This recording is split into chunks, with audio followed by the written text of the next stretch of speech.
Siapa yang dapat memberikan jalan pembangunan yang lebih baik dalam menjamin kedaulatan nasional dan kemakmuran rakyat suatu bangsa? SCO atau NATO.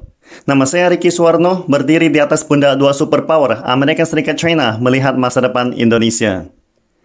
Bagi masyarakat dunia, kompetisi antara superpower China dan Amerika Serikat adalah perjuangan keadilan melawan kejahatan hegemoni dunia. Tantangan utama yang dihadapi China adalah ketika Amerika Serikat menekan, menahan, dan memfitnah China. Amerika Serikat tidak pernah berjuang sendirian, melainkan sepenuhnya memobilisasi dan memanfaatkan negara lain sebagai pion untuk melawan China dalam mempertahankan sistem hegemoni yang didirikannya setelah Perang Dunia Kedua. Jika China ingin menerobos kepungan Amerika Serikat, China tidak boleh hanya mengandalkan dirinya sendiri. Untungnya, banyak warga dunia telah menyadari niat jahat Amerika Serikat memanfaatkan negara lain untuk kepentingan negara Paman Sam sendiri. Itulah sebabnya China perlu membina persatuan memenangkan lingkaran pertemanan yang lebih banyak di dunia. Misalnya, China perlu membentuk front persatuan melawan hegemoni Amerika Serikat yang membuli negara-negara Asia, Afrika, dan Amerika Latin lainnya, dengan menggunakan strategi skala besar mengepung kota-kota dari pedesaan dalam pola geopolitik dunia untuk menerobos pertahanan hegemoni Amerika Serikat. Jadi, ketika Rusia dan China harus berperang melawan sistem hegemoni Amerika Serikat, siapa teman mereka sebenarnya? Siapa fondasi utama yang dapat diandalkan China dan Rusia? Jika kita memahami pertemuan puncak KTT Organisasi Kerjasama Shanghai atau Shanghai Cooperation Organization disingkat SCO yang sedang diadakan di kota bersejarah Samarkand, Uzbekistan, kita akan memiliki kedalaman sejarah yang berbeda.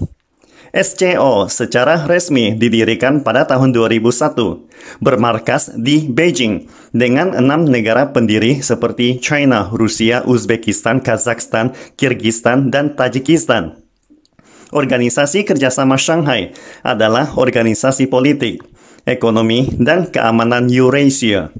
Dalam hal cakupan geografis dan populasi, SCO adalah organisasi regional terbesar di dunia, mencakup 60% wilayah Eurasia, 40% populasi dunia, atau lebih dari 30% dari PDB global.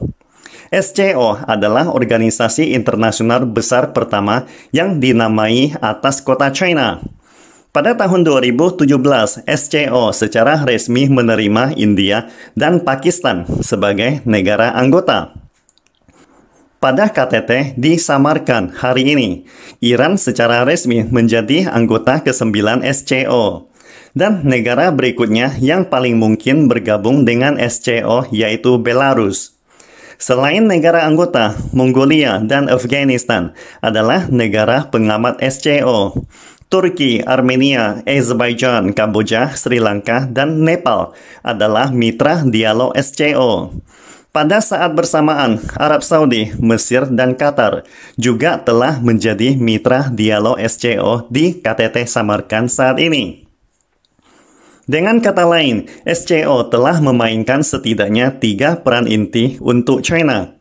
Pertama, dari perspektif keamanan, setelah runtuhnya Uni Soviet dan berakhirnya Perang Dingin, China dan Rusia akhirnya bergabung untuk menyatukan Asia Tengah dengan SCO untuk mencegah intervensi militer Amerika Serikat di Eurasia.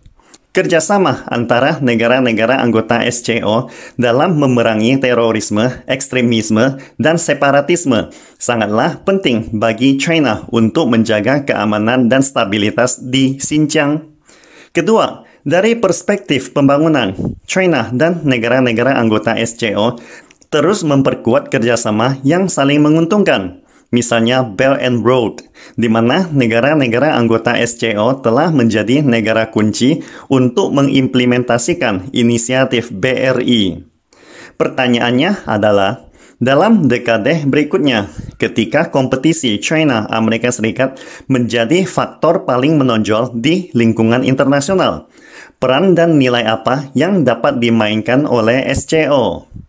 SCO telah menjadi starter paling efektif China untuk mengintegrasikan struktur geopolitik seluruh Asia dengan Asia Tengah. China menyatukan negara-negara anggota SCO paling tidak dapat memainkan 3 peran penting. Pertama, dalam hal keamanan, anggota SCO lainnya tidak akan menjadi ancaman bagi China. Kedua, secara ekonomi, anggota SCO lainnya dapat sepenuhnya menikmati manfaat nyata yang dibawakan oleh pasar China, modal dan teknologi China, mewujudkan ikatan mendalam antara sesama negara-negara anggota. Ketiga, secara diplomatis, negara-negara anggota lainnya setidaknya tidak akan berpihak pada Amerika Serikat untuk melawan China. Di samping itu, dari perspektif geopolitik persaingan China-Amerika Serikat, China memiliki 2 fondasi dasar yang harus dipertahankan. Pertama adalah ASEAN. Ini juga merupakan wilayah yang ingin diperebutkan oleh Presiden Biden sejak berkuasa. Namun, Amerika Serikat yang selalu berpegang pada sistem pragmatisme murni tidak pernah peduli dengan kepentingan negara-negara ASEAN. Atau dalam beberapa dekade terakhir, China telah berkontribusi besar membangun kemakmuran hubungan ekonomi yang sangat mendalam dengan semua negara ASEAN. Amerika Serikat terus memanfaatkan negara-negara ASEAN seperti Indonesia atau Filipina untuk melawan China. Tentu saja, seiring pencapaian pesat teknologi dan militer China, China tidak akan membiarkan Amerika Serikat membuat keributan di halaman rumahnya Asia. Kedua adalah Asia Tengah. Jika Amerika Serikat menghasut revolusi warna di Eurasia dan mendorong pemerintah yang pro-barat, anti-Rusia, dan anti-China, itu akan menimbulkan tantangan serius bagi keamanan China dan Rusia. Dalam kenyataannya, pembentukan SCO telah mencegah militer Amerika Serikat memasuki Eurasia sampai batas tertentu. Selain itu, setelah menyerap Iran ke dalam SCO, China juga dapat melancarkan serangan strategis terhadap Amerika Serikat di Timur Tengah. Setelah Iran bergabung dengan SCO, Iran akan memperoleh jaminan keamanan dari China dan Rusia, yang membuat Amerika Serikat harus berpikir ribuan kali untuk menyerang Iran. Di samping itu, kerjasama ekonomi dan perdagangan ini akan membuat segala sanksi Amerika Serikat tidak berarti apapun bagi Iran nantinya. Di masa depan, negara-negara seperti Arab Saudi, Mesir, Qatar, Bahrain, dan bahkan Suriah akan segera bergabung dengan SCO yang bakalan menciptakan situasi yang sangat menakutkan bagi Amerika Serikat. Tindakan tak bertanggung jawab Amerika Serikat menarik pasukannya dari Timur Tengah justru akan membuat China dan Rusia mendapatkan pengaruh yang lebih besar di Timur Tengah lewat SCO, mengisi kekosongan yang ditinggalkan oleh Paman Sam. Bagi China, SCO dapat memastikan pasokan energi dari Timur Tengah ketika menghadapi sanksi ekstrim yang mungkin dijatuhkan Amerika Serikat terhadap China di masa depan.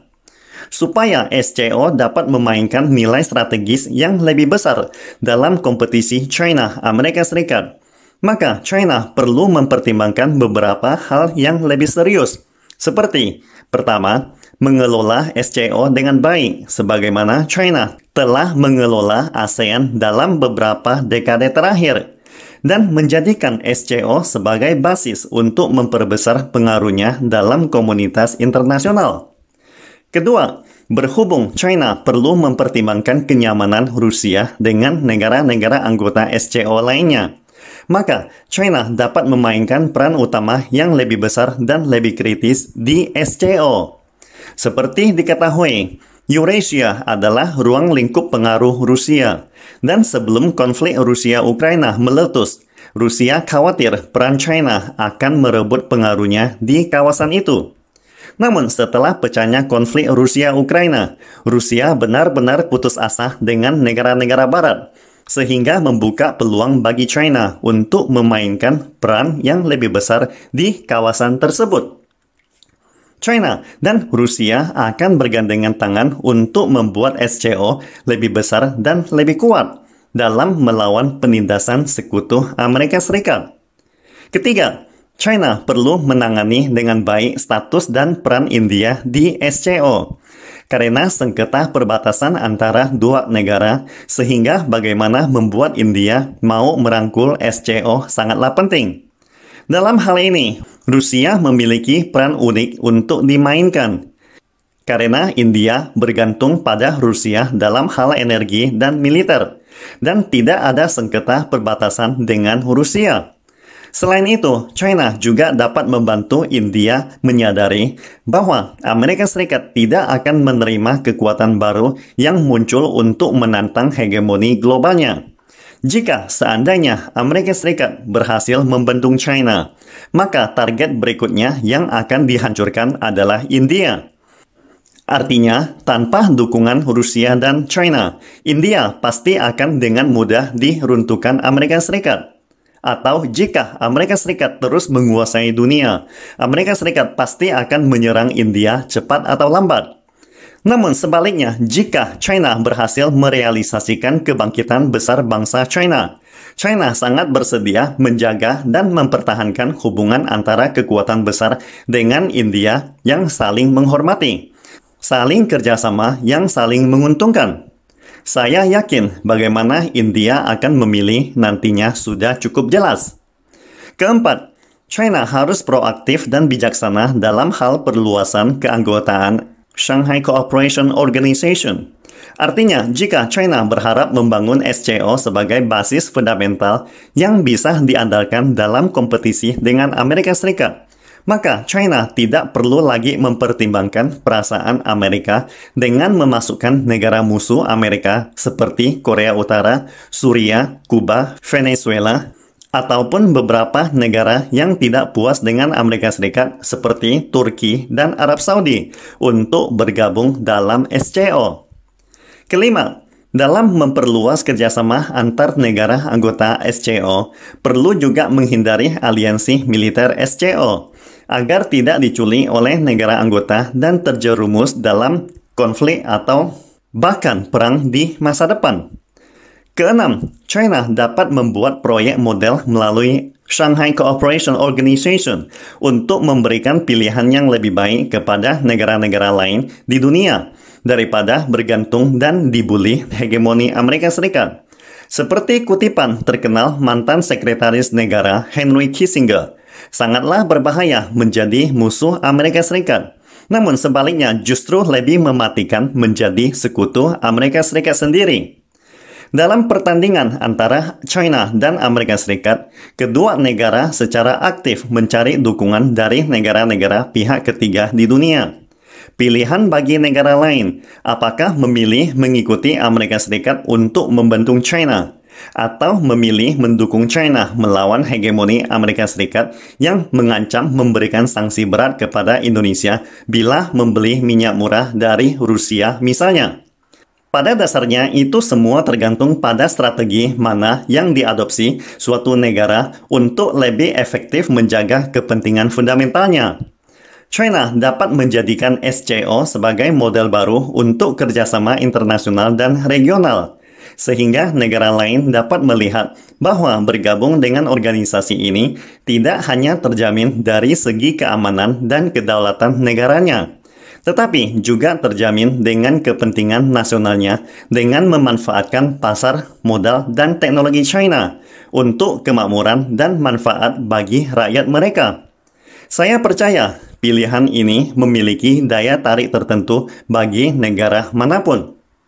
Kesimpulannya, kompetisi antara adidaya China dan Amerika Serikat di panggung dunia, pemenangnya sangat tergantung pada siapa yang dapat menjamin keamanan dan pembangunan kepada negara pendukung, atau siapa yang dapat menyediakan barang publik yang lebih bermanfaat bagi masyarakat internasional, atau barang siapa yang dapat memberikan jalan pembangunan dan model pembangunan yang lebih baik untuk menjamin kedaulatan nasional dan kemakmuran rakyat suatu bangsa. Pastikan Anda subscribe dan follow akun ini supaya senantiasa mendapatkan info terbaru tentang teknologi terkini AI berkaitan. Salam Indonesia Maju!